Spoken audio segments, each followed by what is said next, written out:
Hi viewers, welcome back to our channel Telugu food లవర్స్కి స్వాగతం.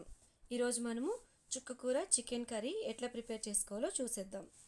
చుక్క కూర చాలా హెల్త్కి చాలా మంచిదండి. దీనిలో విటమిన్ సి, విటమిన్ ఏతో పాటు ఐరన్, కాల్షియం, పొటాషియం వంటి ఖనిజాలు ఉంటాయి. ఇది తీసుకోవడం వల్ల మనకి చాలా మేలు చేస్తుంది. మనం మామూలుగా చుక్క కూర విడిగా తినలేము, అయితే చికెన్లో యాడ్ చేసుకుంటే దీనికి ఎంతో టేస్ట్ వస్తుంది. కాబట్టి చుక్క కూర చికెన్తో మనము ఈరోజు కర్రీ ప్రిపేర్ చేసుకుందాము. అది ఎలా ప్రిపేర్ చేసుకుందామో మనము చూసేద్దామండి. మరి ముందుగా బౌల్ శుభ్రం చేసుకొని చుక్క కూరని మంచిగా ప్రిపేర్ చేసుకోవాలి. కట్ చేసుకొని పక్కన పెట్టుకోవాలి. ఆ తర్వాత ముందుగా గార్నిష్ చేసి ఉంచిన చికెన్ని మనం రెడీగా పెట్టుకోవాలి. ఒక హాఫ్ కేజీ చికెన్ స్టవ్ పైన బౌల్ పెట్టుకుందాము. ఆయిల్ తీసుకోవాలండి. కర్రీ లీవ్స్ యాడ్ చేయాలి. అట్లనే ఆనియన్స్ కట్ చేసి పెట్టుకున్న ఆనియన్స్ కూడా తీసుకొని మంచిగా ఫ్రై చేయాలండి. దీనిలో కొంచెం గ్రీన్ చిల్లీస్ కూడా యాడ్ చేసుకొని మంచిగా ఫ్రై చేసుకోవాలి. ఫ్రై చేసుకుంటూ ఉండగా అది మంచిగా వేగిపోతుండగా కొంచెము 1 టీ స్పూన్ సాల్ట్ యాడ్ చేసుకోవాలండి. దీనిలో సాల్ట్ యాడ్ చేసుకుంటే మనకి మంచిగా వేగుతుంది. అలాగే మంచిగా మిక్స్ చేయాలి. 1 టీ స్పూన్ టర్మరిక్ పౌడర్ కూడా యాడ్ చేసుకుందాము. ఇప్పుడు మంచిగా వెల్గా ఫ్రై చేస్తూ ఉండగా మనం ముందుగా ప్రిపేర్ చేసి ఉంచుకున్న చికెన్ని కూడా దీనిలో యాడ్ చేసుకుందాము. గార్నిష్ చేసి పెట్టుకున్నాం కదండి ముందుగా, మనము దాన్ని దీనిలో యాడ్ చేసుకుంటున్నాము. యాడ్ చేసుకొని మంచిగా ఫ్రై చేసుకోవాలి. ఇది మంచిగా ముక్కలు అంతా కలియ తిప్పుకుంటూ ఉండాలి.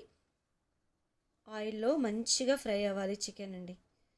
చికెన్ ఆల్రెడీ కుక్ అయిపోయిందండి. ఇప్పుడు అల్లం వెల్లుల్లి పేస్ట్ 1 స్పూన్ యాడ్ చేసుకుందాం. చూసేద్దామండి. మంచిగా కలియ తిప్పుకోవాలి. దీన్ని చికెన్కి పట్టే విధంగా దీన్ని తిప్పుకుంటూ ఉండాలి.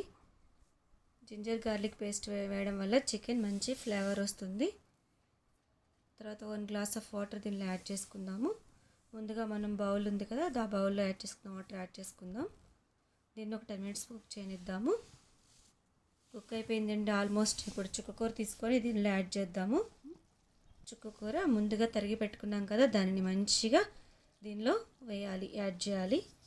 చికెన్ చుక్క కూర త్వరగా అయిపోతుందండి. చుక్క కూర ఒక 5-10 మినిట్స్లో ఉడికిపోతుంది. చుక్క కూరని చికెన్లో యాడ్ చేసి ఒక 7 మినిట్స్ మూత పెట్టేసుకుందాం.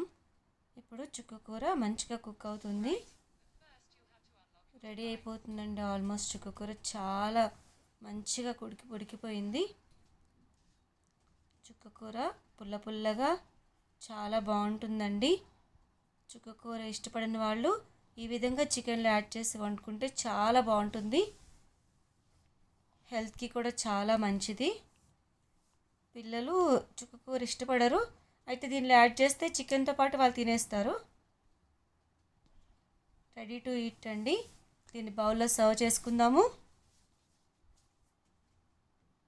బౌల్లో తీసుకున్న తర్వాత మనము దీనిని కొంచెం కొత్తిమీరతో గార్నిష్ చేసుకుందాము. థ్యాంక్స్ అండి. Thank for watching. Please like, share and subscribe.